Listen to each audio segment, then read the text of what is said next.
नमस्कार, world news में आज पाकिस्तान, रूस, चीन परमाणु बम के परीक्षण कर रहा है। अमेरिका के राष्ट्रपति डोनाल्ड ट्रंप के इस दावे ने पूरी दुनिया को चिंता में डाल दिया है।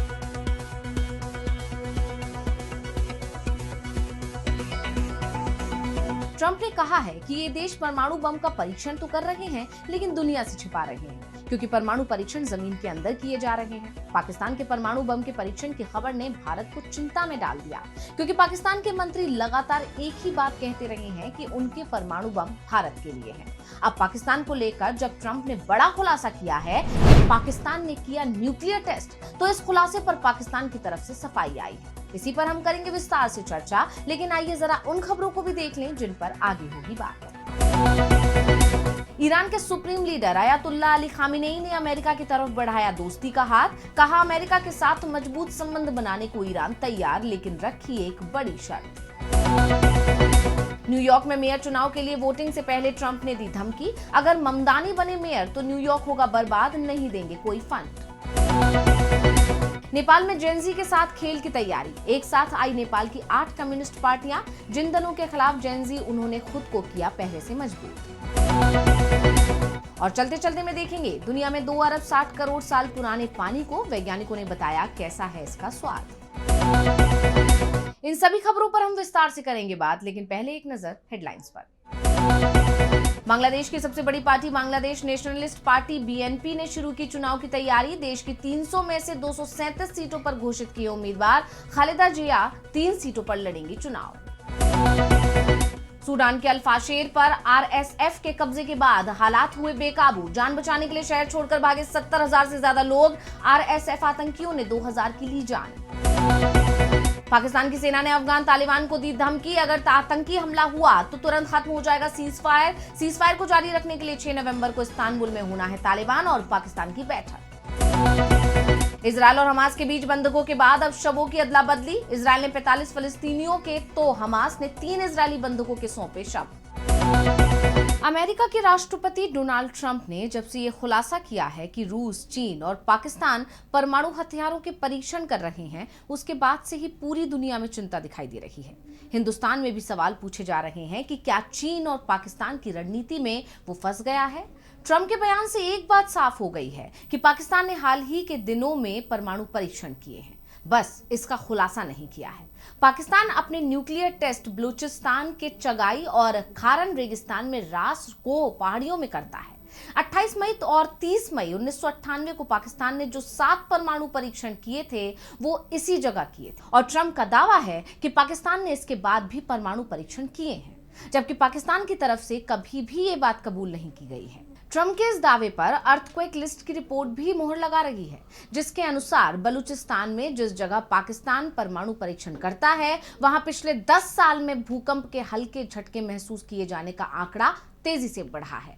यहाँ पिछले 10 सालों से औसतन 29 भूकंप आ रहे हैं और अब कहा जा रहा है कि इसमें से कुछ भूकंप न्यूक्लियर टेस्ट के चलते आ रहे हैं। और इसी साल मई में भारत और पाकिस्तान के बीच जंग हुई थी। इसके बाद इस तरह के भूकंप के झटकों में तेजी आ गई है और ट्रंप के बयान के बाद ये माना जा रहा है कि ये प्राकृतिक घटना नहीं थी, बल्कि पाकिस्तान ने न्यूक्लियर टेस्ट किए थे। ट्रंप के दावे को लेकर अब पाकिस्तान की तरफ से सफाई आई है। पाकिस्तान ने ट्रंप के दावे को झूठ नहीं कहा है, लेकिन इस पर मोहर भी नहीं लगाई है। एक वरिष्ठ पाकिस्तानी अधिकारी ने सीबीएस न्यूज से कहा है कि पाकिस्तान परमाणु परीक्षण करने वाला पहला देश नहीं था और हम ये भरोसा दिला सकते हैं कि परमाणु परीक्षण फिर से शुरू करने वाला पहला देश भी पाकिस्तान नहीं होगा। पाकिस्तान नियमों के खिलाफ जाकर कोई परीक्षण नहीं करेगा।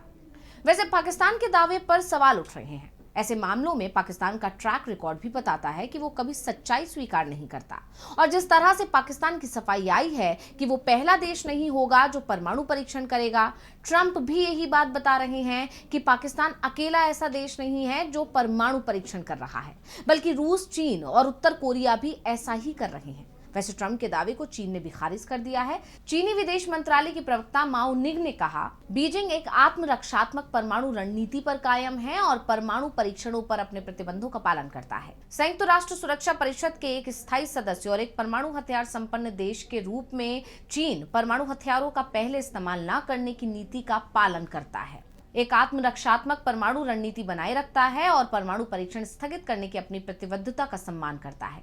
चीन व्यापक परमाणु परीक्षण प्रतिबंध संधि CTBT का समर्थन करता है और अमेरिका से उसी संधि के तहत अपने दायित्वों का पालन करने का आह्वान किया। हमें उम्मीद है कि अमेरिका भी परमाणु परीक्षण पर अपनी रोक बरकरार रखेगा और वैश्विक स्थिरता में योगदान देगा। अब पाकिस्तान के बाद चीन ने भी ट्रंप के आरोपों को एक तरह से खारिज कर दिया है, लेकिन ट्रंप ने जो कहा है अगर वो सच है तो फिर भारत के लिए चिंता बढ़ाने वाली बात है। और अब बात ईरान की। अमेरिका और ईरान की दुश्मनी बहुत पुरानी है। दोनों के बीच के रिश्ते हमेशा तनावपूर्ण रहे हैं, लेकिन अब ईरान की तरफ से अमेरिका से दोस्ती करने की बात कही गई है और ये ऐलान किया है ईरान के supreme leader Ayatollah Ali Khamenei ने।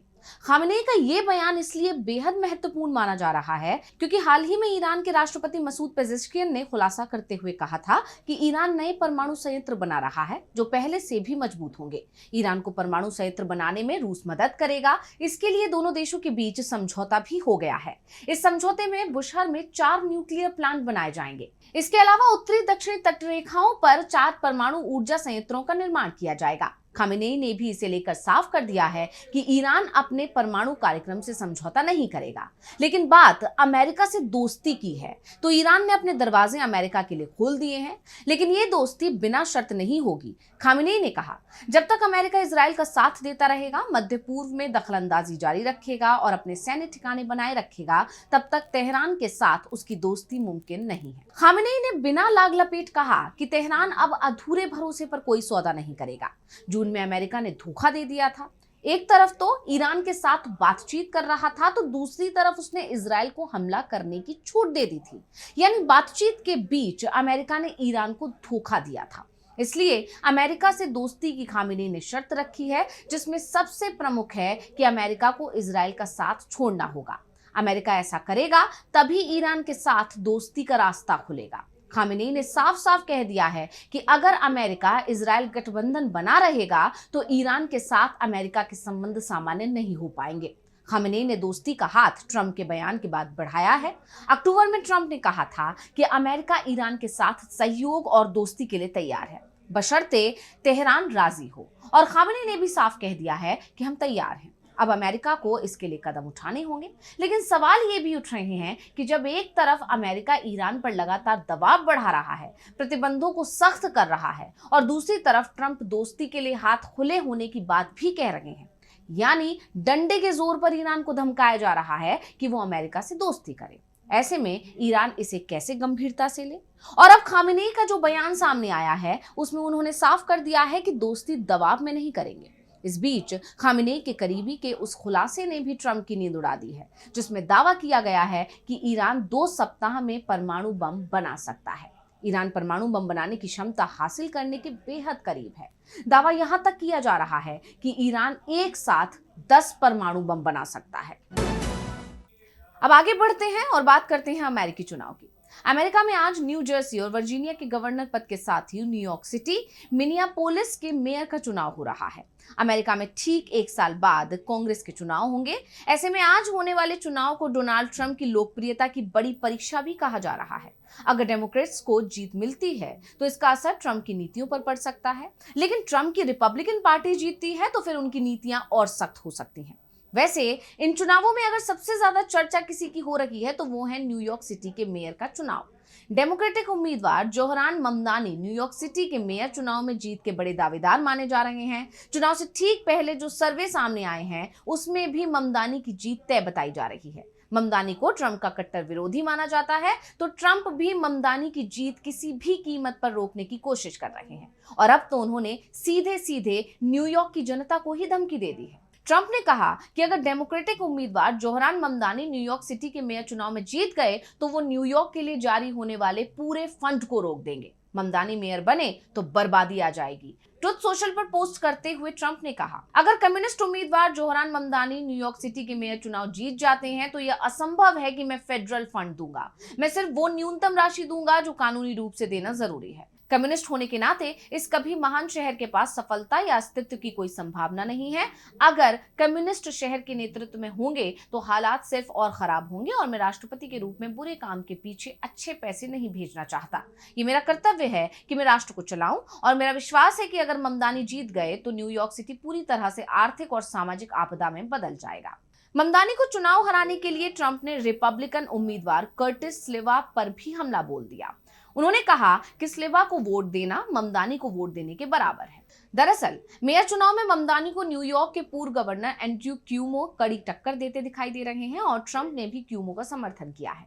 ट्रंप ने कहा कि आप व्यक्तिगत रूप से एंड्रयू क्यूमो को पसंद करें या ना करें, लेकिन आपके पास असल में कोई विकल्प नहीं है। यानी ट्रंप ने साफ कह दिया है कि क्यूमो को वोट नहीं दिया तो फंड भी नहीं मिलेगा। आमतौर पर अमेरिका में मेयर चुनाव में राष्ट्रपति दखलंदाजी नहीं करते हैं, लेकिन डोनाल्ड ट्रंप जिस तरह से न्यूयॉर्क की जनता को धमका रहे हैं उससे एक बात साफ हो गई है कि वो ममदानी की जीत की बढ़ती संभावना से चिंता में है।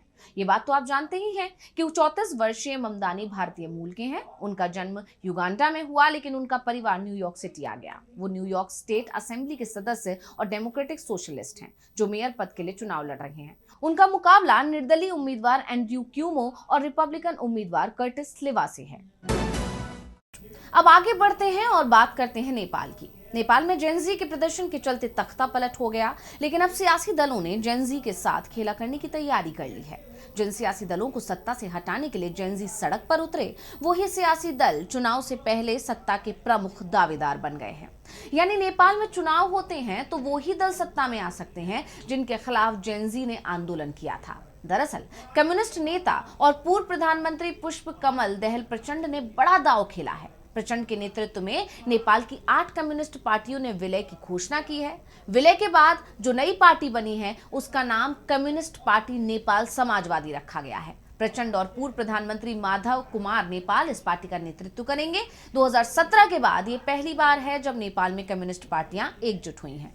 तो जिन 8 दलों का आपस में विलय हुआ है उसमें कम्युनिस्ट पार्टी सेंटर, एकीकृत Samajwadi party, Nepal socialist party, जन समाजवादी, सीपीएन सोशलिस्ट, सीपीएन माओवादी सोशलिस्ट, सीपीएन कम्युनिस्ट ये शामिल हैं।